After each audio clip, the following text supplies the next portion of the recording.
Hello, everybody. This is Joseph P. Farrell with News and Views from the Nefarium on December 15th, 2016. As you might expect, the Nefarium is busy. I don't know if you've noticed right now in Japan, this would be Friday in Japan, the second day of a summit meeting between Prime Minister Shinzo Abe and President Vladimir Putin.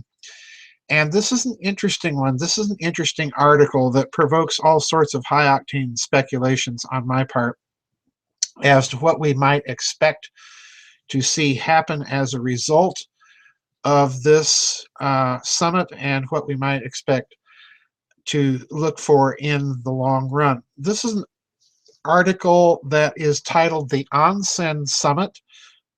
Vladimir Putin meets with Japanese Prime Minister Shinzo Abe to heal rifts," and this is an article by Rachel Mealy.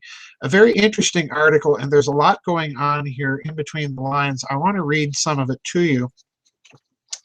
The first part, I'm going to skip around. I'm going to a section of the article here that's titled "Putin to be served puffer fish."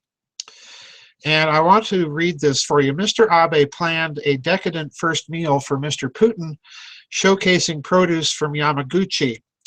Sushi, sashimi, and Wagyu beef were set to be on the menu, and in what could be a poor diplomatic decision, Mr. Abe also planned to serve puffer fish to the Russian president.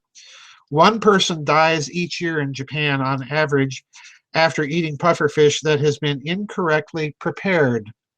The toxins inside the fish's glands are so poisonous, one fish could kill 30 adults. This year, there have not been any deaths so far. Now, speculation here. We all know that the West has been trying to get rid of Mr. Putin for quite some time. It would be the perfect way to sneak somebody into the cooking staff and incorrectly prepare the puffer fish for Mr. Putin.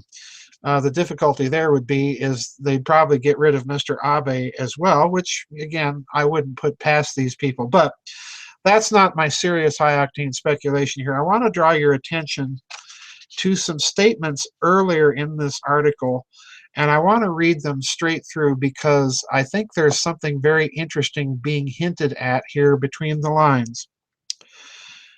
Mr. Abe has spoken of his desire to normalize relations with Russia. When he met Mr. Putin at the International Economic Forum in Vladivostok in September, he made this rather weird plea to the Russian president. Quote, "We could walk into the virgin forest of the taiga," the Russian word for forest, "in the light of the sun's rays and push through the foliage and think about what relations between Japan and Russia should be like in 20 or 30 years, unquote. Mr. Abe has pressed ahead with the summit despite the objections of the United States, who do not want to see another member of the group of 7 nations give ground to Russia. The U.S. wants Japan to remain in lockstep with the other nations who are critical of Russia's annexation of the Crimea and its backing of the Assad regime in Syria. But Mr. Abe sees the benefits to Japan of closer economic and diplomatic ties with Russia overriding his obligations to the G7.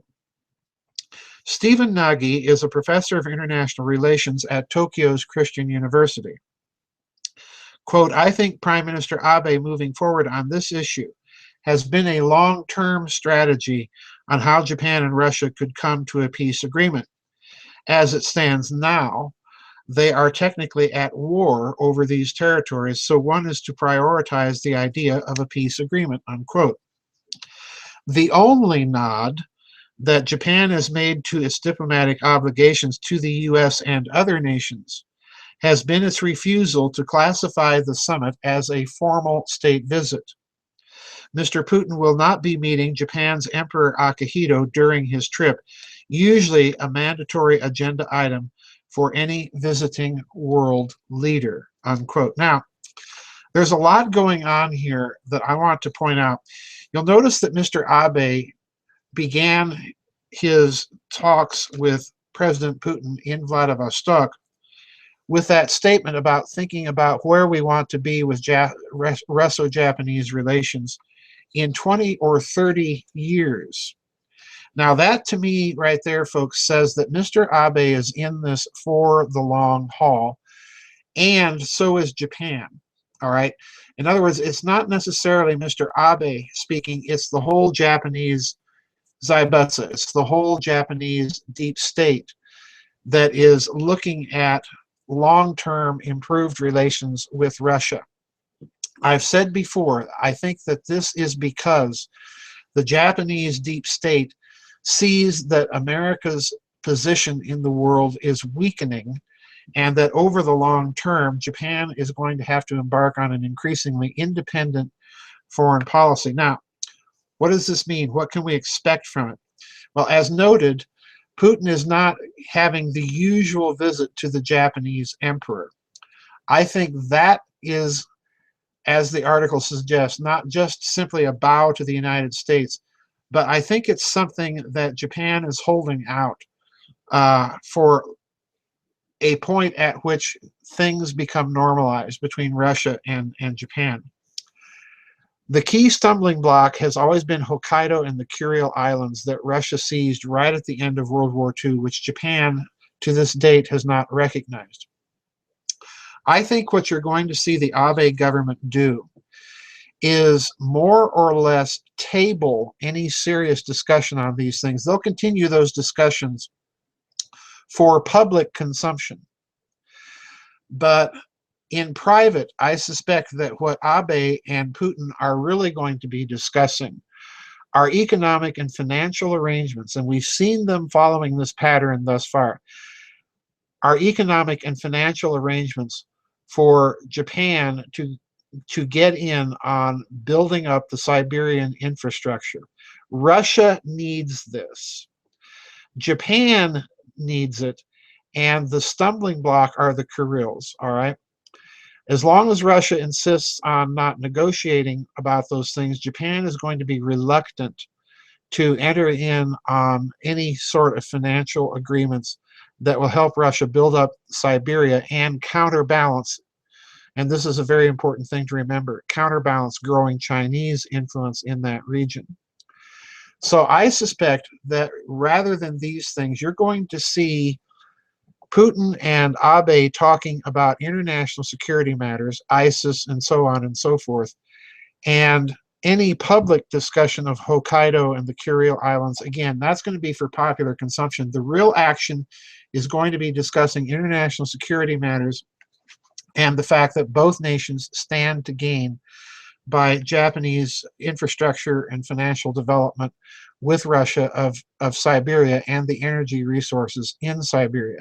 This is going to be crucial, and that means that in reality, and this is my key point here, in reality, the claims, the Japanese claims over those islands and the Russian counterclaims over those islands are going to be moved dramatically down in the list of things that are priorities for them to discuss. They're going to cooperate in areas that they can currently cooperate, and then once they've established a measure of trust, then they'll come back around to these issues.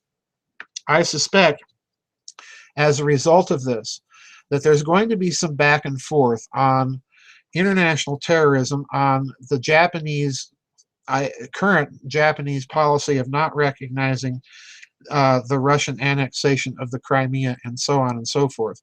But I think Abe is going to be willing to put all that on the table over the long term, certainly not immediately. We're not going to see any stunning breakthrough announcements from this summit. The real thing that's going to come out of this summit, as I'm suggesting, is over the long term, you're going to have a shift of priorities now being exhibited in Russo-Japanese talks away from this thorny issue of the Hokkaido Islands. Japanese diplomacy is going to proceed along a public track, in other words, and a private track. It's the private track that's going to be interesting to watch, and most of those announcements we can expect to be coming out of Moscow rather than Tokyo, all right? At some point, I suspect that the Russians may invite pardon me, may invite Emperor Akihito to Moscow. All right. If this happens, that's an indicator that there has been, or will be a breakthrough announcement shortly. So this is going to be an interesting period to watch now over the next couple of years with how Japan and Russia actually, in practice, put through these new prioritized negotiation strategies that I'm suggesting.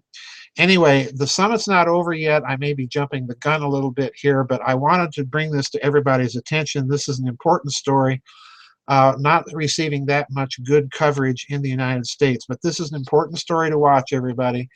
And I'll see everybody on the flip side. I want to wish, in case I forget, I want to wish you all a very Merry Christmas, a Happy New Year. I want to thank everybody for making donations to the website, for sending articles, and to the virtual organ crowdfund. I haven't had yet time to email thank yous to all of those people because I've been not feeling too well lately, not feeling too well today, as a matter of fact. But I will be getting around to that. But in case I forget all those things, a hearty thank you to all of you. God bless, and all best wishes to you and yours for good and safe holidays and for the very best of New Year's. Bye-bye, everybody, and I'll see you on the flip side.